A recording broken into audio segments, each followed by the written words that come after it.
पाकिस्तान 'ਚ ਪੰਜਾਬੀ ਕੌਂਪਰੈਸਾਂ ਦੇ ਸਭ ਤੋਂ ਵੱਡੇ ਨੈਟਵਰਕ ਪੰਜਾਬੀ ਨੈਸ਼ਨਲਿਸਟ ਫੋਰਮ ਵੱਲੋਂ ਜੀ ਆਇਆਂ ਨੂੰ।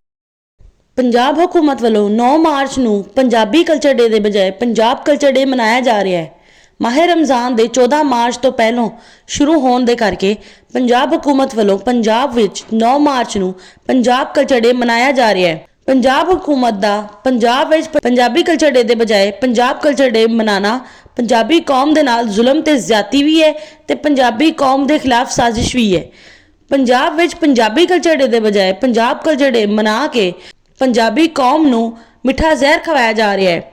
ਕਲਚਰ ਨੂੰ ਲੋਕਾਂ ਦੀ ਇੱਕ ਖਾਸ ਗਰੋਹ ਦੀ ਜ਼ੁਬਾਨ, ਮਜ਼ਹਬ, ਸਮਾਜੀ ਆਦਤਾਂ, ਖਾਣੇ, ਲਿਬਾਸ, ਮੌਸੀਕੀ ਤੇ ਫਨੂਨ ਲਤੀਫੇ ਦੀ ਖਸੂਸੀਅਤ ਦੇ ਤੌਰ ਤੇ ਬਿਆਨ ਕੀਤਾ ਜਾਂਦਾ ਹੈ। ਪੰਜਾਬ ਵਿੱਚ ਪੰਜਾਬੀ ਕੌਮ ਰਹਿੰਦੀ ਹੈ। ਪੰਜਾਬੀ ਕੌਮ ਦੀ ਧਰਤੀ ਪੰਜਾਬ ਹੈ। ਪਹਿਲੇ ਚਿੱਤਰ ਨੂੰ ਨਵਾਂ ਪੰਜਾਬੀ ਸਾਲ ਸ਼ੁਰੂ ਹੁੰਦਾ ਹੈ।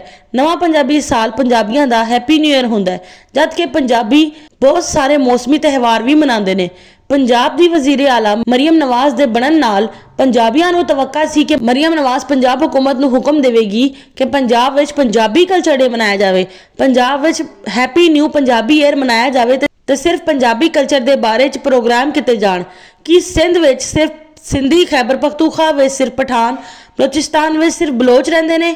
ਕਿ ਸਿੰਧ ਵਿੱਚ ਸਿੰਧ ਕਲਚਰ ਡੇ ਮਨਾਇਆ ਜਾਂਦਾ ਹੈ ਕਿ ਸਿੰਧੀ ਕਲਚਰ ਡੇ ਮਨਾਇਆ ਜਾਂਦਾ ਹੈ। ਕਿ ਖੈਬਰ ਪਖਤੂਖਵਾ ਵਿੱਚ ਖੈਬਰ ਕਲਚਰ ਡੇ ਮਨਾਇਆ ਜਾਂਦਾ ਹੈ ਜਾਂ ਪਸ਼ਤੂਨ ਕਲਚਰ ਡੇ ਮਨਾਇਆ ਜਾਂਦਾ ਹੈ।